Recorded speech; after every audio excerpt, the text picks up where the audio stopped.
Hi everyone, we are going to look at cell division here using beads. So we're going to go over mitosis and then we're going to go over meiosis. All right, so you would normally have this in your kit. So you'd have a bag with these 4 chromosome beads, this bigger sheet that's telling you about the homologous chromosomes, and then the smaller one that tells you about the different traits that are on each chromosome.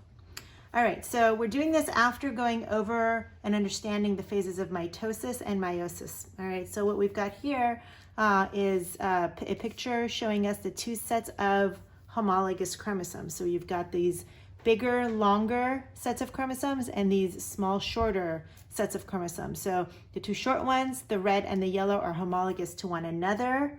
The 2 long ones are also homologous to one another, although this long red and this short red are not homologous. They would be non-homologous chromosomes. Let's pretend the red ones came from mom and the yellow ones came from dad, okay? So if we go up and look at the traits that are on here, you'll see that the traits that we're interested here on these chromosomes are hair texture. So you've got curly and straight hair texture. So those particular genes are on the short chromosome. So it looks like dad gave this individual straight hair information and mom gave the individual curly hair information. So we'll see how that plays out in just a bit. And then for the alleles or the versions of the gene for eye color, you've got mom gave green and looks like dad gave blue. And then we've got a third one down on the bottom here. You've got freckles and no freckles. Okay, so mom gave freckles and dad gave no freckles. Now, in our next lab, we're going to talk about Mendelian genetics and do Punnett squares and figure out what happens when you've got 2 different genes on your homologous chromosomes, and we'll talk about dominant and recessive and so on. But right now, since we're going to do cell division, we're just going to worry about the fact that all of these genes are there.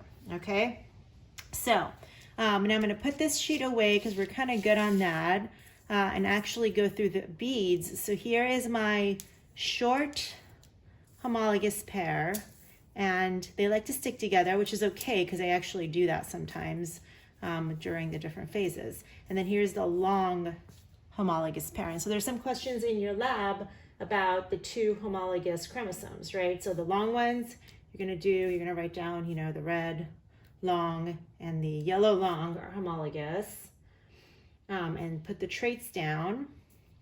And then for the short one, you're going to answer numbers 10 and 11 using that information.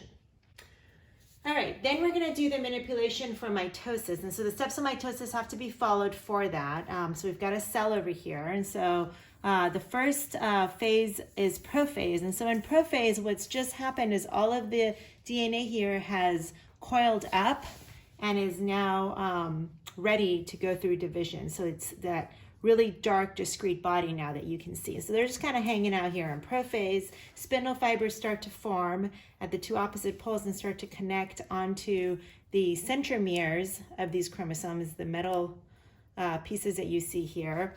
And eventually, now we're entering metaphase. The chromosomes are going to line up down the middle this way. Okay, so if there's enough room, we can get them to kind of line up like this, right? So this would be metaphase. And when you were looking at your onion root cells, you might have noticed that there were some cells where the chromosomes were lined up down the middle at the equator.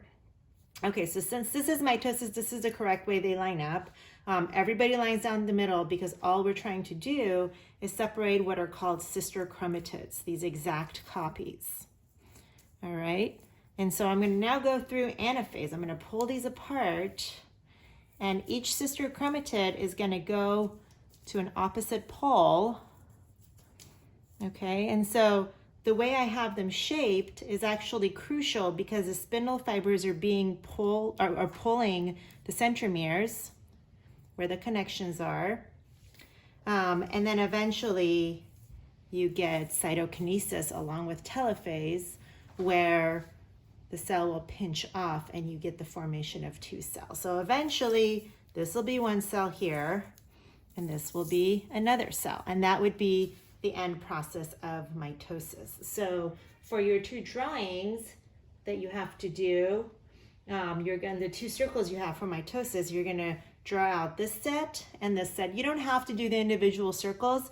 You can just do a long yellow, a short yellow, a long red, and a short red, just making sure that you label the traits. So you want to put what all these traits are on here. And then, of course, the other cell is going to be identical.